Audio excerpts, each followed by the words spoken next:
pagi. Di hari ini, sebelum kita masuk dalam pokok-pokok doa, firman Tuhan kita renungkan terambil dari kitab Kejadian pasal 3 ayat 1 sampai yang ke-22. Bapak Ibu sekalian, firman Tuhan hari ini terambil dari kitab Kejadian pasal yang ketiga ayat 1 sampai yang ke-22. Demikian firman Tuhan yang akan saya bacakan. Manusia jatuh ke dalam dosa. Adapun ular ialah yang paling cerdik dari segala binatang di darat yang dijadikan oleh Tuhan Allah. Ular itu berkata kepada perempuan itu, tentulah Allah berfirman, semua pohon dalam taman ini jangan kamu makan buahnya, bukan? Lalu saut perempuan itu kepada ular itu, buah-buah pohon dalam taman ini boleh kami makan. Tetapi tentang buah pohon yang ada di tengah-tengah taman, Allah telah berfirman, jangan kamu makan ataupun raba buah itu, nanti kamu mati. Tetapi ular itu berkata kepada perempuan itu, sekali-sekali kamu tidak akan mati, tetapi Allah mengetahui bahwa pada waktu kamu makannya, matamu akan terbuka dan kamu akan menjadi seperti Allah, tahu tentang yang baik dan yang jahat. Perempuan itu melihat bahwa buah pohon itu baik untuk dimakan dan sedap kelihatannya. Lagi pula pohon itu menarik hati karena memberi pengertian. Lalu ia mengambil dari buahnya dan dimakannya, diberikannya juga kepada suaminya yang bersama-sama dengan dia. Dan suaminya pun memakannya. Maka terbukalah mata mereka berdua dan mereka tahu bahwa mereka telanjang. Lalu mereka menyambat daun pohon ara dan membuat cawat. Ketika mereka mendengarkan bunyi langkah Tuhan Allah yang berjalan dalam taman itu, pada waktu hari sejuk, bersembunyilah manusia dan istrinya itu terhadap Tuhan Allah di antara pohon-pohon dalam taman. Tetapi Tuhan Allah memanggil manusia itu, berfirmanlah kepadanya, di manakah engkau? Ia menjawab, ketika aku mendengar bahwa engkau ada di dalam taman ini, aku menjadi takut karena aku telanjang, sebab aku ini bersembunyi. Firman-Nya, siapa yang memberitahukan kepadamu bahwa engkau telanjang? Apakah engkau makan dari buah pohon yang kularang makan itu? Manusia itu menjawab, perempuan itu yang kau tempatkan di sisiku, dialah yang memberi dari buah pohon itu kepadaku, maka aku makan. Kemudian berfirmanlah Tuhan kepada perempuan itu, apa yang telah kau perbuat ini? Jawab perempuan itu, ular itu yang memperdayakan aku, maka aku makan. Lalu berfirmanlah Tuhan Allah kepada ular itu, karena engkau berbuat demikian, terkutuklah engkau di antara segala ternak dan di antara segala binatang hutan. Dengan perutmu lah engkau akan menjalar dan debu tanahlah akan kau makan seumur hidupmu. Aku akan mengadakan permusuhan antara engkau dan perempuan ini, antara keturunanmu dan keturunannya. Keturunan yang akan meremukkan kepalamu dan engkau akan meremukkan tumitnya. Firman-Nya kepada perempuan itu, susah payahmu waktu mengandung akan kubuat sangat banyak. Dengan kesakitan engkau akan melahirkan anakmu, namun engkau akan birahi kepada suamimu, dan ia akan berkuasa atasmu. Lalu firman-Nya kepada manusia itu, karena engkau mendengarkan perkataan istrimu dan makan dari buah pohon yang telah kuperintahkan kepadamu, jangan makan daripadanya, maka terkutuklah tanah yang karena engkau dengan bersusah payah engkau akan mencari rezekimu dari tanah seumur hidupmu. Semak duri dan rumput duri akan dihasilkan bagimu, dan tumbuh-tumbuhan di padang akan menjadi makananmu.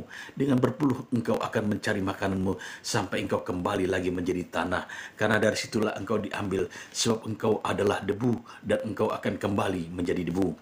Manusia itu memberi nama Hawa kepada istrinya, sebab dialah yang menjadi ibu yang hidup. Dan Tuhan Allah membuat pakaian dari kulit binatang itu dan untuk manusia dan istrinya itu, lalu mengenakan kepada mereka. Berfirmanlah Tuhan Allah, sesungguhnya manusia ini telah menjadi salah satu dari kita, tahu tentang yang baik dan jahat. Maka sekarang jangan sampai yang menghulurkan tangannya dan mengambil pula dari buah pohon kehidupan itu dan memakannya sehingga ia hidup untuk selama-lamanya. Amin. Yang berbahagialah orang yang merenungkan firman Tuhan dan melakukannya. Pagi hari ini firman Tuhan terambil dalam kitab Kejadian pasal 3 ayat 1 sampai yang ke-22. Dikatakan di sini bagaimana manusia jatuh dalam dosa yang pertama. Kita tahu kan, kalau kita baca sejarah Alkitab, manusia itu diciptakan dari debu, dan ketika debu itu jadi, manusia dihembuskannya napas dari Tuhan Allah sendiri, dan manusia itu diberikan perintah Tuhan untuk berkuasa, untuk mengolah semua yang diciptakan Tuhan, baik di dalam dimanapun, baik itu tumbuh-tumbuhan, baik itu binatang, baik apapun yang hidup maupun yang ada. Tetapi ada suatu larangan Tuhan terhadap manusia itu untuk tidak memakan buah di tengah-tengah hutan itu, yaitu tentang kehidupan, tahu yang baik dan yang jahat. Namun Alkitab mengatakan di sini ada seekor ular yang mencoba merayu Hawa pada saat itu, dan dikatakan Hawa pun tergiur untuk mencoba buah itu sebab sangat tertarik buah itu, dan ketika dia coba makan diberikan juga kepada suaminya lelaki itu, maka lelaki itu pun akhirnya memakannya, dan mereka sadar bahwa mereka dalam keadaan telanjang pada saat itu. Mereka ngumpet di bawah pohon, dan suatu ketika angin sepoi-sepoi berjalanlah Tuhan di taman itu dan mencari manusia itu. Adam, di manakah engkau? Hawa, di manakah engkau? Tapi mereka bersembunyi di bawah pohon. Bersembunyi karena mereka tahu telanjang. Tuhan berkata, Adam, di manakah engkau? Hawa, di manakah engkau? Bapak Ibu sekalian, jika saat itu saja Adam dan Hawa mengaku bahwa dia telah melakukan suatu kesalahan dosa, saya percaya sejarah Alkitab akan berubah. Karena kenapa? Tuhan adalah Maha Pengasih, Penyayang, Pemurah hati, Maha Pengampun, Maha Mulia. Kalau kita mengaku, kita jujur bahwa kita berdosa, bahwa kita melakukan kesalahan, telah memakan buah itu, saya yakin ini walaupun asumsi, tapi masuk di akal pikiran bahwa Tuhan Maha Pengampun, Dia akan mengampuni. Tetapi apa yang terjadi?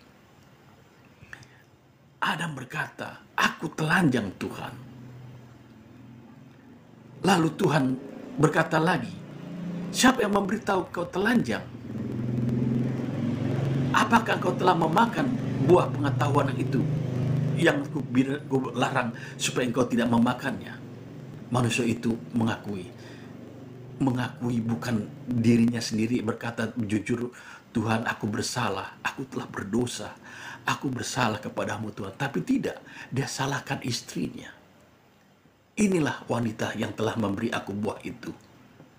Tetapi wanita itu pun tidak sampai di situ. Dia beri laporan lagi kepada Tuhan bahwa yang telah memberi makan itu adalah ular.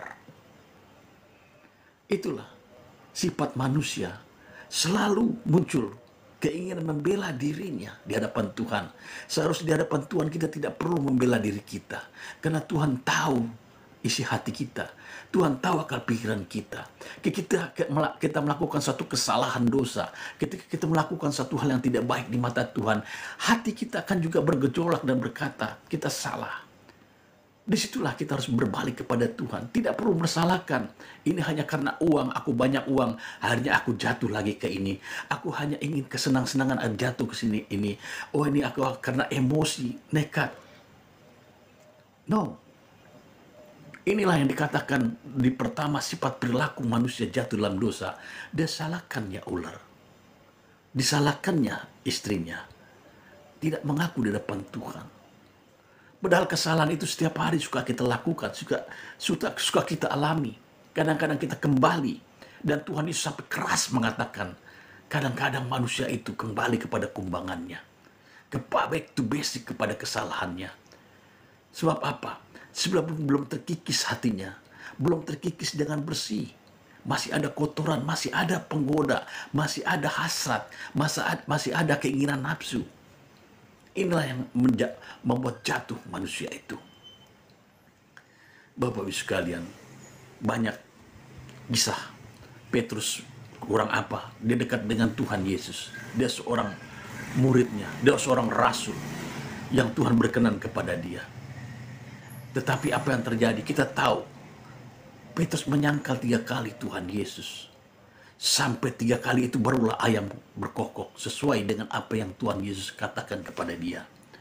Kadang-kadang kita emosi, kita melakukan kekuatan kita sendiri. Kita tidak mau berserah kepada Tuhan, dan kita tidak mau mengandalkan Tuhan. Inilah yang membuat kita makin jauh kepada Tuhan. Tuhan selalu berkata, Adam, di manakah engkau? Hawa, di manakah engkau? Hai Adam, di manakah engkau? Kita selalu mengumpet. Udah ngumpet ketahuan, nggak mau mengaku lagi. Nggak mau. Padahal Tuhan tahu. Tuhan niatnya baik supaya kita dibalikkan kepada jalan kebenaran, diarahkannya kita. Karena Tuhan Yesus berkata, tidak ada yang baik selain Allah Bapa di surga. Tiada yang baik selain Tuhan Yesus yang sangat baik. Tiada yang baik selain Roh Kudus yang sangat baik. Dia setia kepada kita, supaya kita tidak ada yang binasa dan diselamatkan. Adam, di manakah engkau? Bapak Ibu sekalian, saya percaya kalau kita mengaku di hadapan Tuhan bahwa kesalahan-kesalahan kita ada suatu pelanggaran kepada Tuhan. Tuhan, aku salah, hari ini belum berdoa. Satu harian ini aku berdoa karena hatiku diisi oleh kekesalan.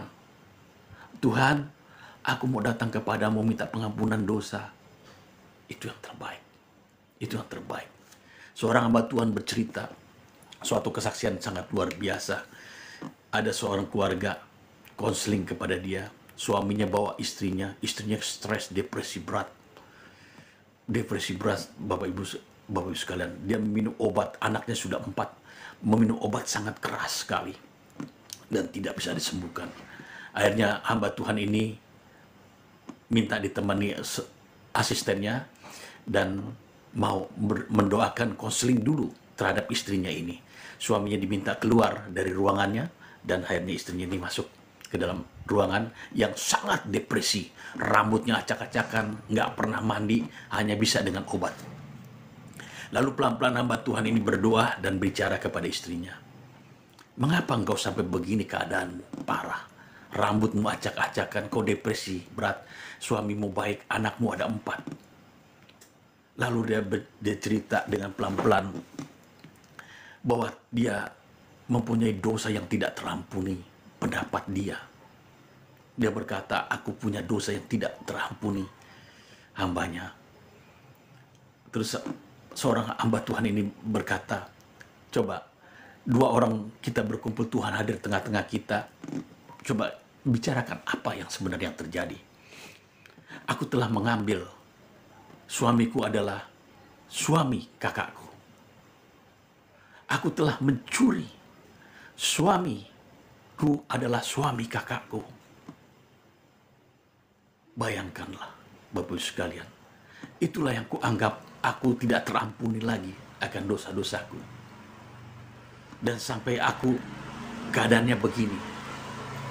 Lalu hamba Tuhan ini menjelaskan sesuai dengan firman Tuhan, bahwa Tuhan mengampuni.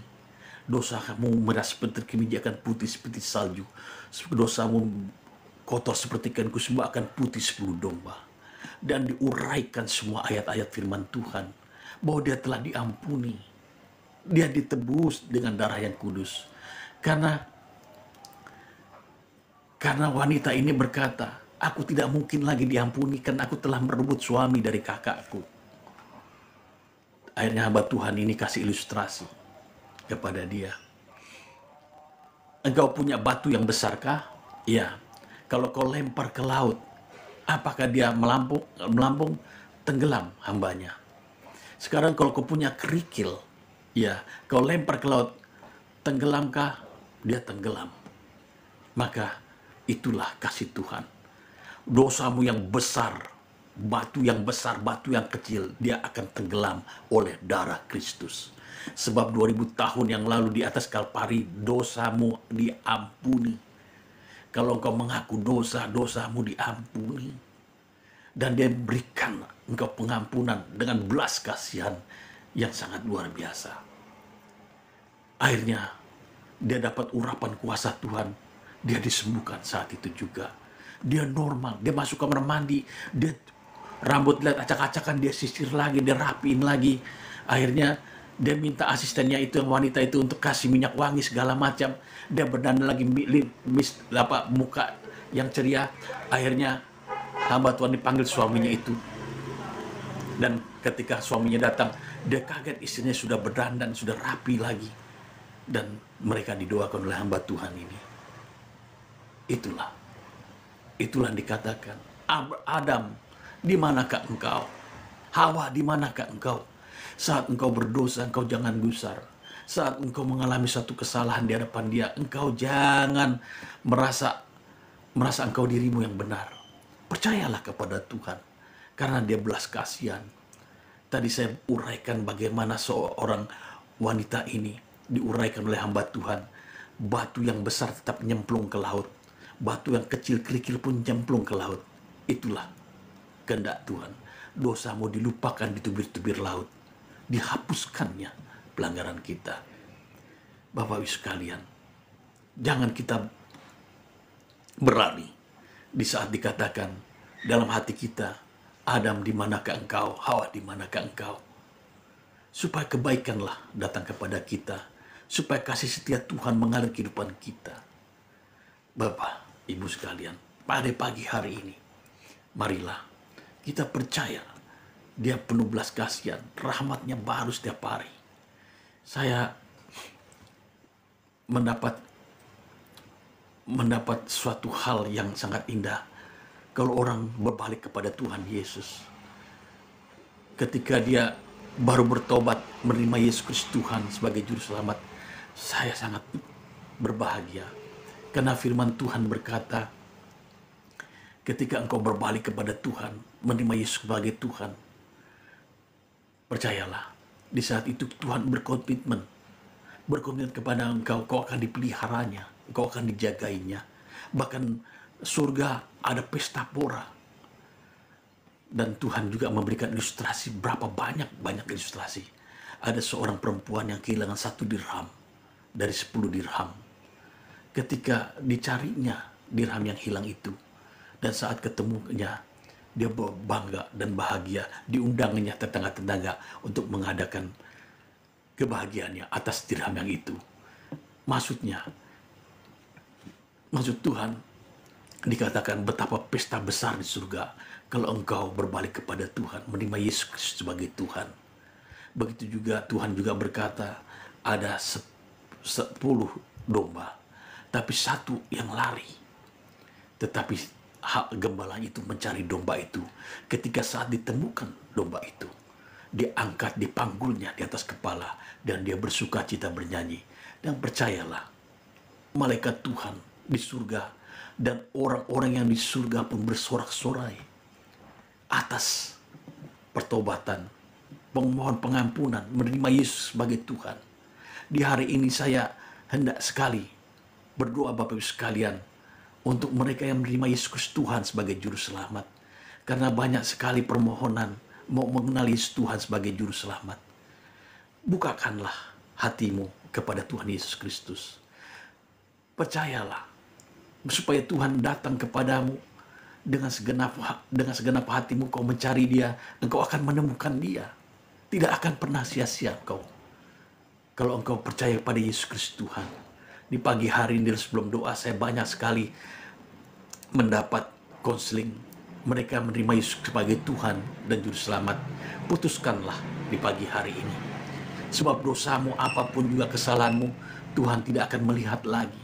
Sebab engkau telah diselubungi oleh darahnya 2000 tahun yang lalu di atas Bukit Kalpari. Dan Dia berjanji, dan janjinya itu tidak akan pernah sia-sia. Janji itu ya dan amin, dan pasti akan genapi. Dan engkau akan diselamatkan. Bahkan seorang penjahat sekalipun yang boleh dikatakan dihukum digantung di atas kayu salib di sebelah Tuhan Yesus, hanya mengingatkan Tuhan Yesus, jika engkau nanti menjadi raja, ingatlah akan aku. Tetapi apa kata Tuhan Yesus? Di saat sekarang juga waktu dia bertobat mengatakan bahwa Yesus raja, bahwa Yesus adalah Tuhan, engkau dan aku bersama-sama di Taman Eden. Jadi Tuhan tidak pernah memandang rupa, Tuhan tidak memandang engkau hina, Tuhan tidak memandang engkau apapun juga. Kalau engkau menerima Yesus sebagai Tuhan dan Juru Selamat, saya katakan, Dia setia dan Dia amin. Terimalah Dia sebagai Tuhan dan Juru Selamatmu. Bapak Ibu sekalian, maka engkau akan memperoleh keselamatan.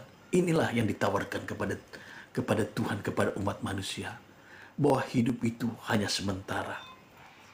Kekal itu iya. Baik itu neraka, orang yang berlaku jahat itu kekal. Dan ada neraka itu. Surga itu ada. Rumah Bapa. Surga adalah rumah Bapa. Kediaman Allah Bapa. Kediaman Kristus. Kediaman orang-orang yang dikuduskan. Yang mulia.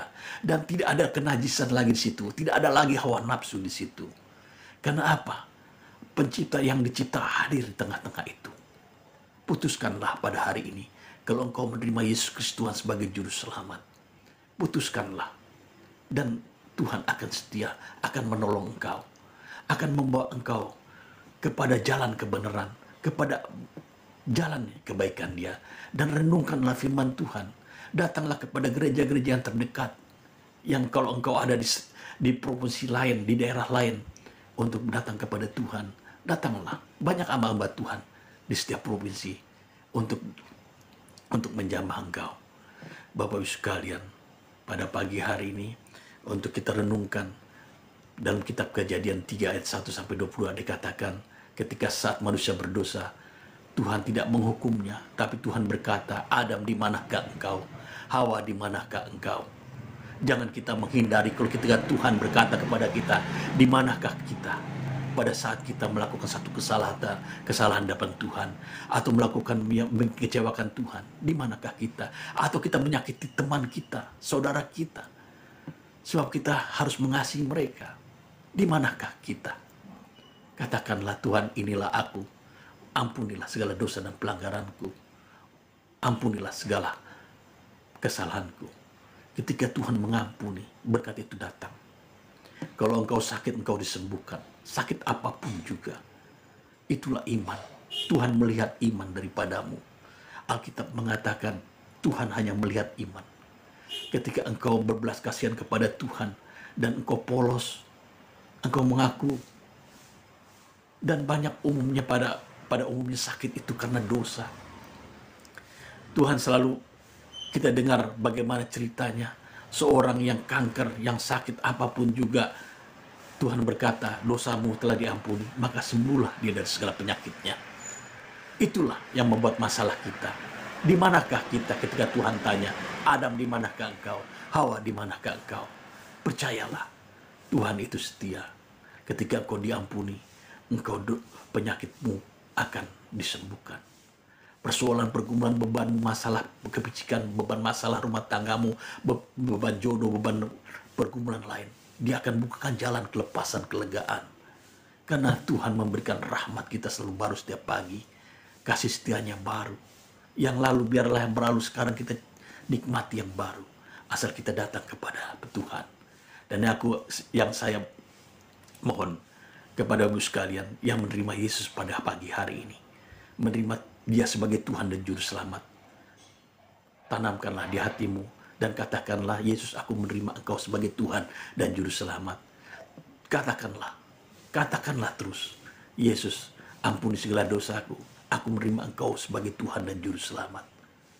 Katakan, dan Dia akan datang kepadamu secara pribadi, dan Dia akan mengetuk hatimu, pikiranmu, dan membawa kau kepada jalan kebenaran, dan kau akan menerima berkat-Nya. Bagi mereka juga yang suka jatuh dalam dosa, berkatalah kepada Tuhan, Tuhan, inilah aku, ampunilah segala dosaku, ampunilah segala pelanggaranku, lupakanlah segala pelanggaranku, maka penyakitmu akan sembuh. Penyakit kanker lever sembuh. Penyakit itu disembuhkan oleh Tuhan Yesus, bukan orang yang menyembuhkan. Tuhan Yesus yang menyembuhkan. Ketika Dia berkenan, Dia akan berkenan kepadamu untuk menyembuhkan. Dan tiba-tiba saja engkau sembuh. Tiba-tiba saja engkau sembuh dari sakit kankermu. Tiba-tiba saja engkau sembuh dari sakit jantungmu. Tiba-tiba saja engkau sembuh dari sakit kolesterolmu. Tiba-tiba saja engkau sembuh dari sakit gulamu. Tiba-tiba saja engkau sembuh dari segala penyakitmu. Karena apa? Karena Tuhan menjamahmu. Tuhan mau menjamahmu. Ketika ditanya oleh Tuhan, Adam, di manakah engkau? Hawa, di manakah engkau? Inilah aku, Tuhan, sembuhkanlah aku. Inilah aku, Tuhan, ampunilah segala dosaku. Seperti tadi yang saya katakan, seorang wanita yang mempunyai rumah tangga, begitu besar tekanan sampai depresi berat ketika dikatakan dosanya diampuni.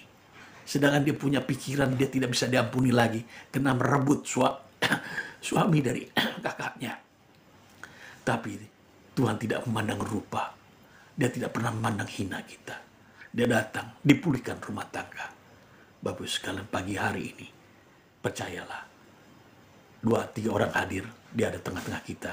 Apalagi saat ini ribuan orang hadir tengah-tengah dalam doa kita ini. Marilah kita angkat pujian, Allah kuasa melakukan segala perkara. Kita akan masuk dalam doa. Kalau engkau yang menerima Yesus Kristus Tuhan mau melanjutkan, ada nomor WhatsApp kami supaya dapat dikonseling di pagi hari ini dan diberikan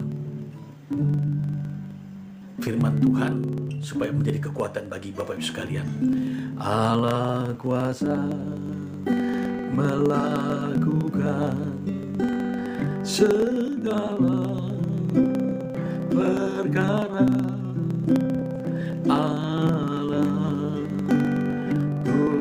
Maha Kuasa, Dia ciptakan seisi dunia, atur segala masa.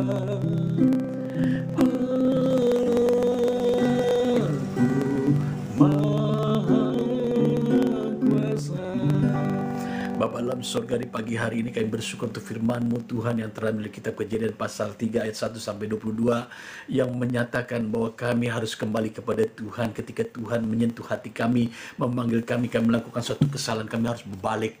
Apalagi kami yang menerima Yesus Tuhan sebagai juru selamat di pagi hari ini. Bapa dalam surga, jamah mereka pribadi lepas pribadi, ulurkanlah tangan-Mu Tuhan, biarlah Tuhan dekapkan, lindungi mereka Tuhan, bukakan akal budi pikiran mereka supaya mereka bertambah dalam kerohanian mereka. Bapa dalam surga, di pagi hari ini juga bagi mereka Tuhan yang mengalami sakit penyakit, dan kami percaya oleh bilur-bilur Yesus mereka terima kesembuhan, karena firman berkata 2000 tahun yang lalu telah ditebus dari Bukit Golgota dengan harga yang tunai di atas Kalvari. Maka demi nama Yesus, Tuhan Yesus telah menggantikan kami dari segala penyakit kami, dan kami menjadi sehat dan kuat. Dalam nama Yesus kami menerima kesembuhan, dan kami berdoa juga Bapak Surga untuk mereka yang punya pergumulan hutang, beban masalah, beban kepicikan hidup. Firman berkata, marilah kepadaku yang letih sumber berat, aku akan berikan kelegaan, kelepasan bagimu. Dan kami